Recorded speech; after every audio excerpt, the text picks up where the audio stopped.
Hello and welcome to Ucara Basics. This segment today, I'm excited to talk to you a little bit about fire pits.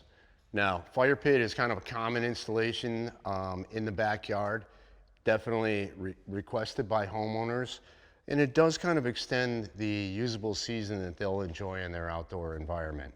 So it's a great opportunity for a contractor. If you think about a fire pit installation, it's typically surrounded by some perimeter seat walls for additional seating in that area. But again, I think it's a great feature to have knowledge of and to sell into your portfolio in front of homeowners that you might be presenting sales to. Now, there are three types of fire pits, if you will. Obviously, one is the wood burning only. Secondly, the wood burning with a log lighter, so some level of gas coming into that to ignite the firewood itself. And then lastly is just gas burning only. It's important to know any kind of restrictions that municipalities may have in the area that you're going to be doing your work, because if open flames are restricted, then obviously you want to get more into a gas installation. Oftentimes open flame wood burning, especially in western areas, potentially are restricted, if not illegal. So with that being said, a couple of things that are really nice about Ucara here on the build. Let's start out with their metal ring, the insert. So you're going to notice here over our base plates, we've got that metal insert. That is basically the appliance that we want to work out. The three panels of Ucara that you're seeing in front of that is basically the dimension that I want to achieve on the exterior so that I avoid any cutting. As I progress that, I'll move that away, lay out my base plates now, and you're going to notice that I have that layout line in accordance with that, which is squared up, obviously, corner to corner.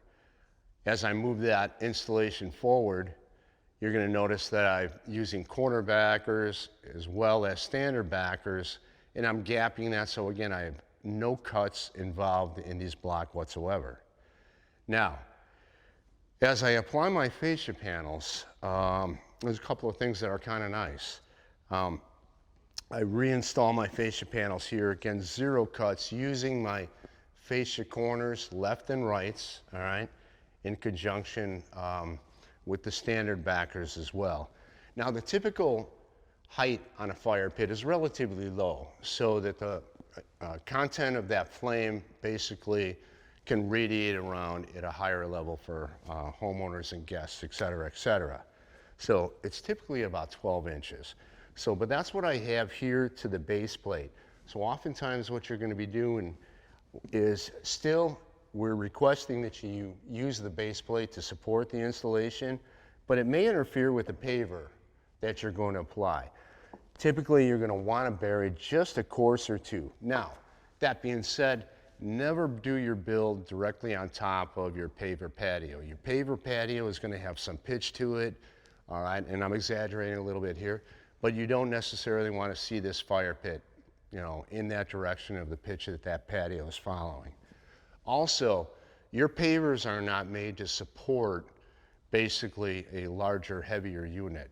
So potentially over time, this heavier mass load here is going to see the pavers begin to rotate down. So that's not something that we would suggest that you would do. A couple other things too. This is the steel insert ring here that I'm in the middle of. This is 9 inches in depth. Now it provides an air cavity in here to protect the block from a direct heat source. So that's important. The other thing is, once this is installed at 1 foot in elevation, this is a 9-inch element here. You want to bring crusher run or 3/4 minus base into this, but not above the bottom of this lip. You want to provide some air space to be able to radiate that heat in and out.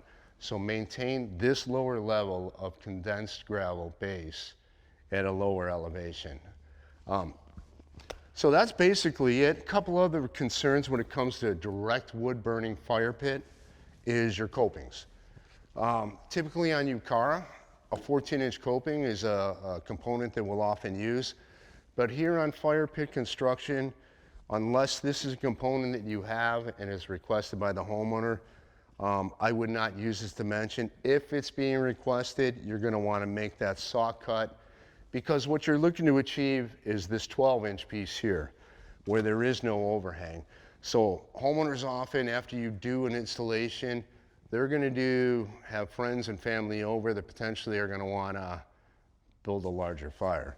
So this will entrap heat and potentially rupture this material here. Make sure that your coping is pushed at least flush, if not a little bit further in. All right, so that you're protecting that here with this liner. So again, don't bring that coping too far in. Maintain its element away from this direct heat source. Now, a few things if you are importing a log lighter in. Know those codes as well. If you're bringing a log lighter in, it's a gas line, but it's controlled by a valve here potentially on the outside. What I like about Ucara's use in that is that I have the opportunity to slide my backers here a little bit and create this channel for my gas line to come through. So then my gas valve is really cored in strictly here just on the fascia panel. So kind of a nice little technique to be able to give you ease of installation and minimize your installation time on this fire pit. Now, if you are looking at gas burning only, that's potentially held here within a pan with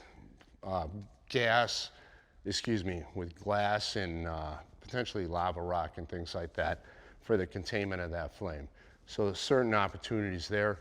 Again, know your codes. That potentially needs to be brought in by licensed plumbers or pipe fitters. Anyways, a great opportunity. I'd like to thank you for your time today. Look forward to seeing you again. Take care.